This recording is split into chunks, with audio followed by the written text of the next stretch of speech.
시편 12편의 표제를 보면 다윗이 인도자를 따라 8째 줄에 맞춘 노래라고 되어 있습니다. 시편 12편은 다윗이 지었습니다. 그리고 시편 11편처럼 시편 12편도 예배 중에 같이 불렀습니다. 시편 11편과 시편 12편 모두 예배 중에 같이 불렀지만 다른 점도 있습니다. 우리가 지난주에 보았던 시편 11편은 성가대 지휘자의 지휘를 따라 온 회중들이 같이 불렀습니다. 하지만 시편 12편은 바이올린, 첼로, 비올라 같은 현악계 반주에 맞춰서 불렀습니다. 그렇지만 정확하게 어떤 악기에 맞췄는지는 모릅니다. 악보가 없으니 어떻게 연주했는지도 모릅니다. 확실하게 말할 수 있는 건 현악계의 소리가 낮고 울리는 것처럼 다윗도 마음에 있는 괴로움과 고통을 담아 노래하고 기도했다는 겁니다. 그리고 다윗이 자기의 마음을 담아 기도하고 노래한 시편 12편을 예배를 드리는 모든 성도들이 함께 같이 불렀다는 겁니다. 1절은 다윗의 탄식으로 시작합니다. 여호와여 도우소서, 경건한 자가 끊어지며 충실한 자들이 인생 중에 없어지나이다. 다윗이 기도를 하는데 제일 먼저 한 말이 여호와여 도우소서입니다. 갑자기 문제가 생겼습니다. 이런 일이 일어날 줄 전혀 예상하지 못했습니다. 당장 문제를 해결해야 되는데 방법이 없습니다. 도와줄 사람도 없습니다. 이럴 때 어떻게 기도하나요? 점잖게 앉아서 두 손을 모으고 머리를 숙인 후 전능하신 하나님, 살아계신 하나님, 은혜의 하나님 감사합니다. 죄인을 사랑하사 독생자 예수 그리스도를 보내주시니 감사합니다. 예수 그리스도께서 십자가에 달려 모든 죄를 용서하시니 감사합니다. 하나님의 사랑을 주시니 감사합니다. 이렇게 기도하나요? 지금 당장 문제를 해결해야 하는데 이렇게 기도하는 분은 없습니다. 하나님께 기도해야겠다는 그 생각을 하는 순간 하나님 도와주세요 이렇게 기도하게 됩니다. 물에 빠진 사람이 살려주세요 이 말만 외치는 것처럼 하나님 살려주세요 이 말이 제일 먼저 나옵니다. 다윗이 여호와여 도우소서라는 말로 기도를 시작했습니다. 지금 다윗의 마음이 급한 겁니다. 당장 하나님께서 도와주지 않으면 문제를 해결할 수가 없습니다. 다윗의 마음을 무겁게 하고 하는 그 근심과 괴로움에서 벗어날 수가 없습니다. 그래서 여호와여 도우소서 이 말을 제일 먼저 한 겁니다. 그렇다면 다윗은 왜 여호와여 도우소서라는 말로 기도를 시작했을까요? 1절과 2절을 다시 봅니다. 여호와여 도우소서, 경건한 자가 끊어지며 충실한 자들이 인생 중에 없어지나이다. 그들이 이웃에게 각기 거짓을 말하며 아첨하는 입술과 두 마음으로 말하는도다. 1절과 2절에서 다윗은 자신이 여호와여 도우소서라는 말로 기도한 5가지 이유를 우리에게 말합니다. 첫 번째로 먼저 경건한 자가 끊어졌다고 말합니다. 경건한 자는 하나님을 믿고 섬기는 사람을 가리킵니다. 그런데 하나님을 믿고 섬기는 사람들이 끊어졌습니다. 하나님을 믿고 섬기는 것보다는 내가 하고 싶은 대로 사는 사람들이 더 많아진 겁니다. 예수님의 제자가 되어 힘들게 사는 것보다는 세상에서 잘 먹고 잘 사는 것을 선택한 사람들이 많아진 겁니다. 하나님께서 물로 세상을 심판하셨을 그때와 좀 비슷한 모습입니다. 창세기 6장을 보면 하나님의 아들들이 사람의 딸들의 아름다움을 보고 자기 아내를 삼았다고 말씀합니다. 여기서 하나님의 아들은 하나님을 섬기고 사랑해야 할 사람들을 가리킵니다. 사람의 딸은 하나님 없이 사는 사람들을 가리킵니다. 그런데 하나님을 섬기고 사랑해야 할 사람들이 하나님 없이 사는 사람들과 어울리기 시작합니다. 하나님 없이 사는 사람들과 더불어 살기 시작했습니다. 그러자 하나 둘 하나님을 섬기고 사랑했던 하나님의 아들들이 사라지기 시작합니다. 그리고 노아 한 사람만 하나님과 동행하게 됩니다. 두 번째로 충실한 자들이 없어졌다고 했습니다. 충실한 자, 믿을 만한 사람을 가리키는 말입니다. 욥기 1장 1절은 욥을 가리켜 온전하고 정직하여 하나님을 경외하며 악에서 떠난 자라고 말씀합니다. 이런 욥을 하나님께서 인정하십니다. 사단이 아무리 욥을 유혹하고 시험하고 괴롭혀도 믿음을 포기하지 않을 것이라고 하나님께서 그를 믿었습니다. 그리고 하나님은 다윗을 하나님의 마음에 합한 사람이라고 칭찬하셨습니다. 하나님께서 보실 때 다윗은 믿을 수 있다는 겁니다. 그런데 하나님께서 믿을 수 있는 사람들이 없어졌습니다. 왜 없어졌을까요? 사람들이 하나님으로부터 멀어졌기 때문입니다. 세 번째로 2절에서는 이웃에게 거짓을 말한다고 했습니다. 거짓이라는 말의 본래 뜻은 공허, 허무입니다. 계속해서 말을 하는데 말 속에 내용도 없고 의미도 없습니다. 다윗이 말한 이 거짓은 조금은 다릅니다. 말 속에 아무 내용이 없는 것이 아니라 말 속에 더러운 것들이 가득 차 있는 겁니다. 그 사람이 하는 말을 들어보면 좋은 말입니다. 사랑이 있고 배려가 있습니다.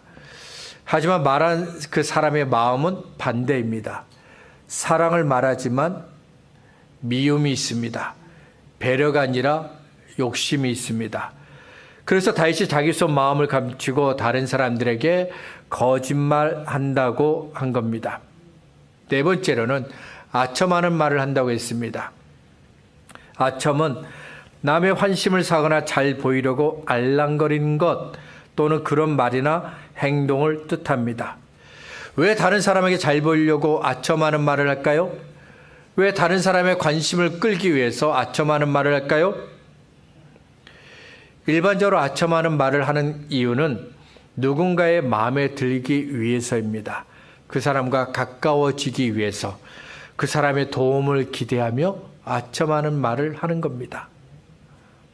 여기서는 내 말을 듣고 그 사람이 바른 판단을 하지 못하도록 막기 위해서 아첨하는 말을 하는 겁니다. 그래서 잘못된 판단을 하고 잘못된 것들을 선택하게 하는 겁니다. 잠언을 보면요, 이 아첨하는 말에 대해서 하나님께서 경고하십니다. 잠언 26장 28절입니다.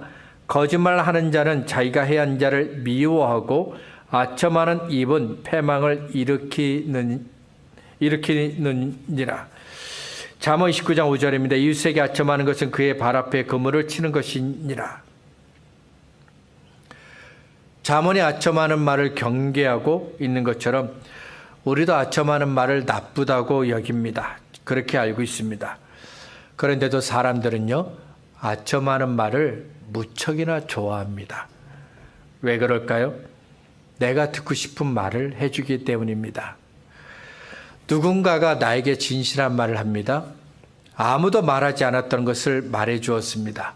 그러면 고맙습니다 라고 대답을 해야 되는데 오히려 싫어합니다.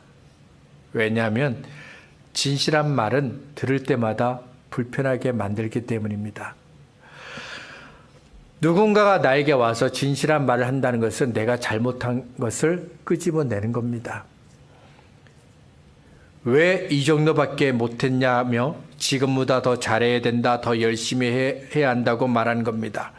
그래서 누군가가 나에게 와서 진실한 말을 하게 되면 나도 모르게 얼굴이 굳어지고 마음이 불편해지는 겁니다. 반대로 아첨하는 말은 나를 칭찬해 줍니다.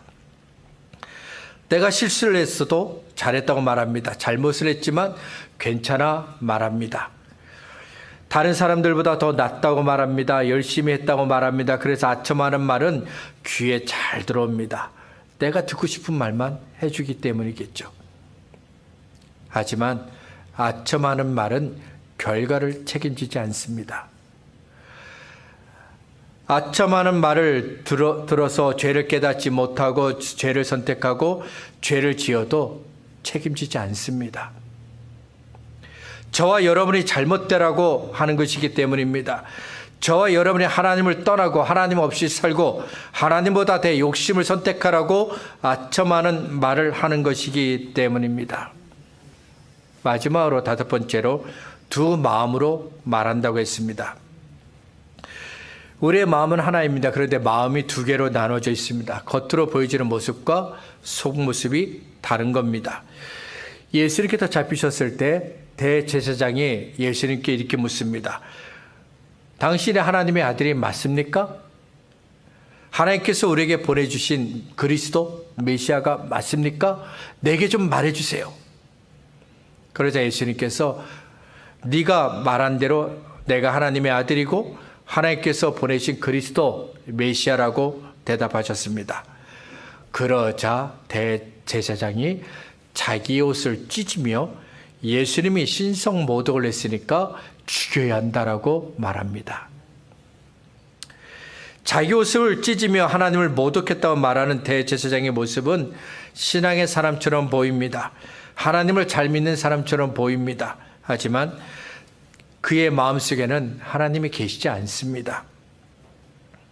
하나님이 계시지 않기 때문에 하나님의 아들을 보아도 믿지 않았던 겁니다.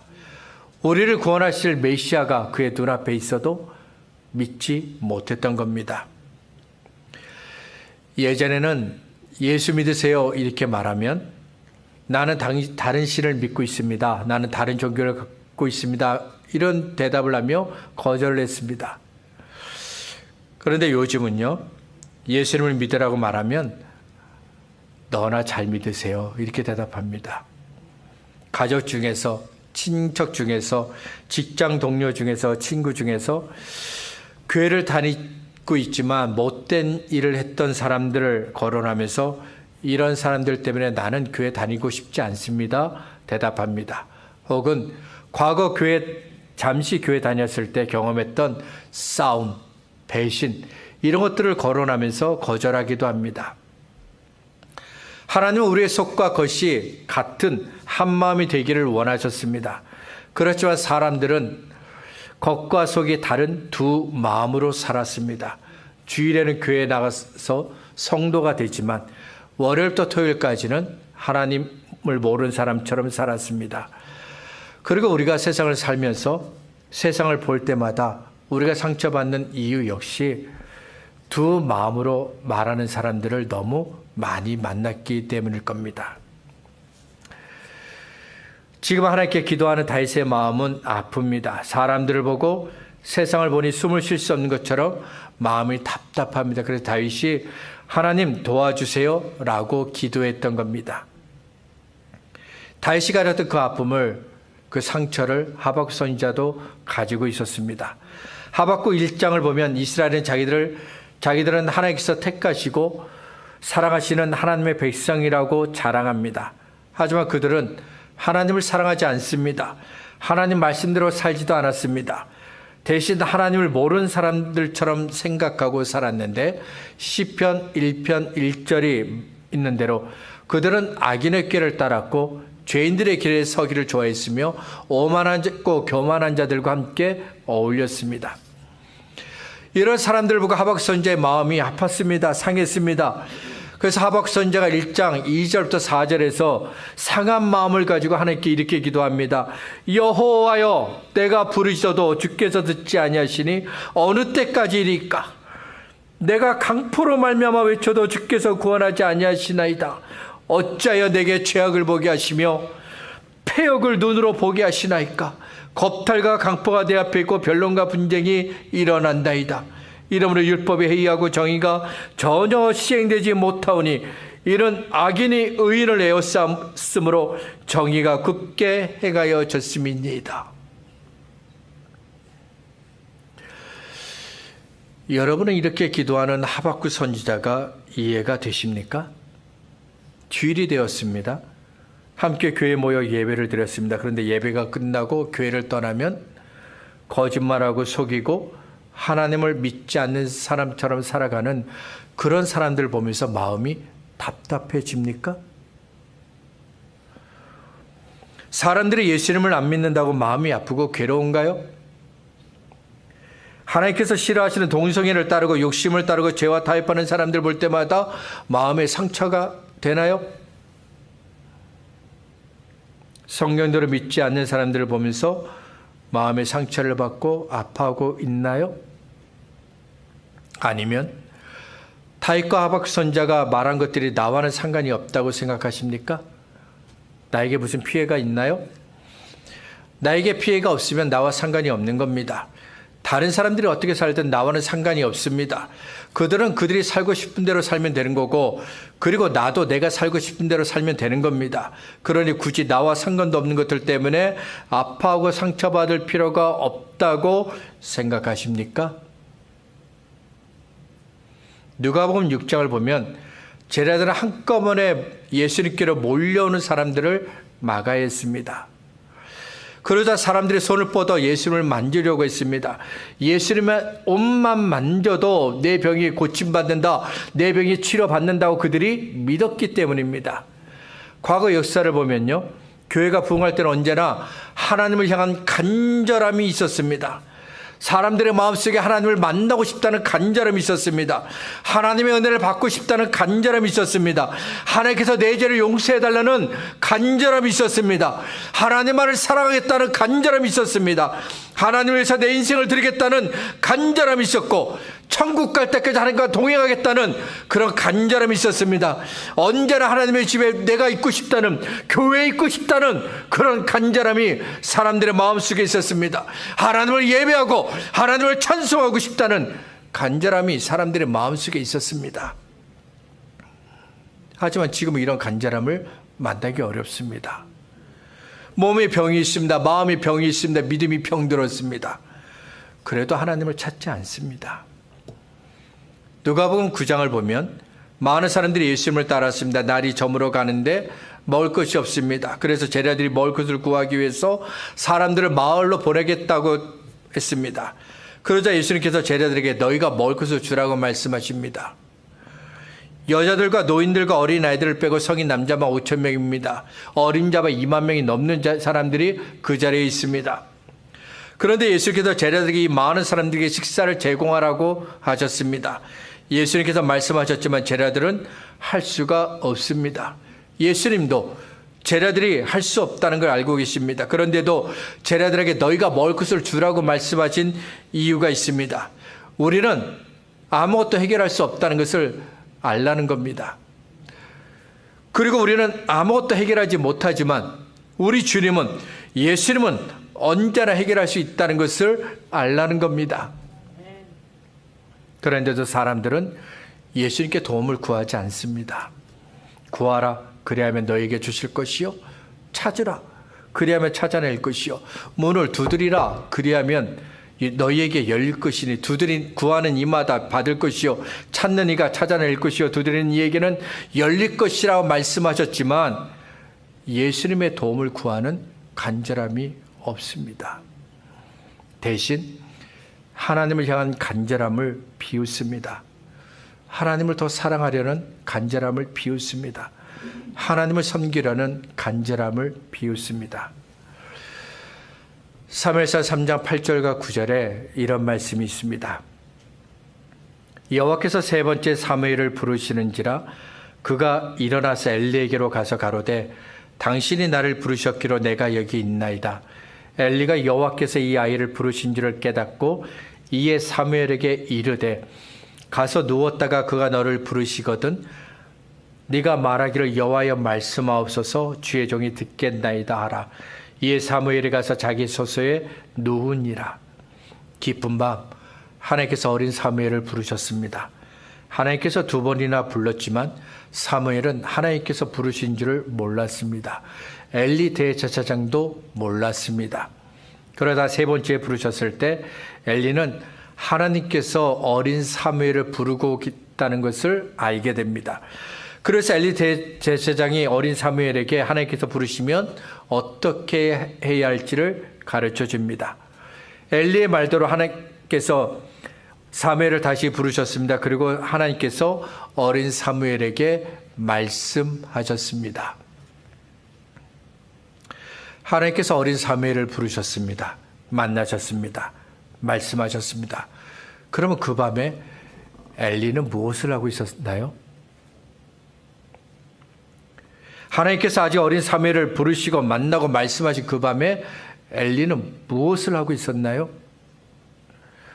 사무엘상 15장 11절은 기쁜 마음 하나님께 기도했던 사무엘을 우리에게 보여줍니다. 내가 사울을 왕으로 세운 것을 후회하노니 그가 돌이켜서 나를 따르지 아니하며 내 명령을 행하지 아니하였음이니라 하신지라. 사무엘이 근심하여 온 밤을 여호와께 부르짖으니라. 하나님께서 사울 왕에게 말씀하셨습니다. 그런데 사울 왕이 하나님께서 말씀하신 대로 따르지 않습니다. 하나님의 말씀대로 따르지 않는 그 사울 왕 때문에 사무엘은 밤새 울었습니다. 기도했습니다. 다윗과 하박국 선지자는 하나님을 거부하고 자기들의 욕심을 따라 행하는 악한 세상을 보았습니다. 그리고 이런 세상을 보시고 탄식하시는 하나님의 마음을 알았습니다. 그래서 사울 왕 때문에 밤새 울며 기도했던 사무엘처럼 다윗과 하박국 선지자도 믿음을 소중하게 여기지 않는 사람들을 보며 심령이 가난한 자가 되었습니다. 하나님 없이 살아가는 그 사람들을 보면서 애통하는 자가 되었습니다. 하나님의 말씀대로 살지 않는 사람들을 보면서 의에 줄이고 목마른 자가 되었습니다. 그리고 죄로 인해 마침내는 심판에 이를 수밖에 없는 사람들을 긍휼히 여기는 사람이 되었습니다. 다윗과 하박국 선지자는 하나님의 마음으로 세상을 보았습니다. 하나님의 마음으로 사람들을 보았습니다. 그리고 하나님 도와주세요 기도하게 되었습니다. 다윗의 기도가, 하박국의 기도가 저와 여러분의 기도 속에 있기를 바랍니다. 하나님의 눈으로 세상을 바라보고 하나님의 마음으로 기도하는 우리 모두가 될 수 있기를 바랍니다. 말씀을 정리하겠습니다. 예전에 불렀던 찬양 중에 부흥이라는 곡이 있습니다. 그 가사를 보면 처음에 이렇게 시작합니다. 이 땅의 황마음을 보소서. 하늘의 하나님, 긍휼을 베푸시는 주여, 우리의 죄악 용서하소서. 이 땅 고쳐주소서. 사람들은 언제나 자기들이 했던 일들을 자랑합니다. 사막 위에 높이 세운 빌딩을 보여주면서 자기들이 얼마나 위대한 일을 했는지 자랑합니다. 지구를 벗어나 달과 화성의 비밀을 보여주며 자기들이 얼마나 위대한 일을 했는지를 자랑합니다. 책에서만 읽었던 태양계의 그 끝을 보여주면서 자기들의 기술과 지식을 자랑합니다. 과거와 비교할 수 없는 풍요로움을 보여주면서 자기들이 얼마나 행복한지를 자랑합니다. 도덕과 윤리가 사라졌어도 자기들은 행복하다고 자랑합니다. 하지만 사람들이 자랑하는 것들 속으로 들어가 보면 그 안에는 아무것도 없는 광야와 같은 황무함이 있습니다. 여기저기서 욕심과 미움 때문에 아파하고 죽어가는 사람들의 신음소리가 들립니다. 거짓말 때문에 아파하는 사람들의 소리가 있습니다. 당연하게 지켜져야 할 윤리와 도덕이 사라지면서 상처받는 사람들의 신음소리가 있습니다. 그래서 황무하다고 말했던 겁니다. 지금은 성경대로 믿기가 정말 어려운 시대입니다. 성경대로 하나님을 믿으면 바보가 됩니다. 하지만 취미로 교회를 다니면 좋게 봅니다. 종교를 갖는 것은 좋다고 여기기 때문입니다. 그래도 우리는 성경대로 하나님을 믿어야 합니다. 하나님을 거절하고 사는 사람들을 보며 아파해야 합니다. 그리고 이런 세상에서 우리의 믿음을 지킬 수 있도록, 내 믿음을 지킬 수 있도록 도와달라고 하나님께 호소해야 합니다. 죄로 가득한 이 땅을 고쳐달라고 기도해야 합니다. 이 기도가 저 여러분에게 있기를 바랍니다.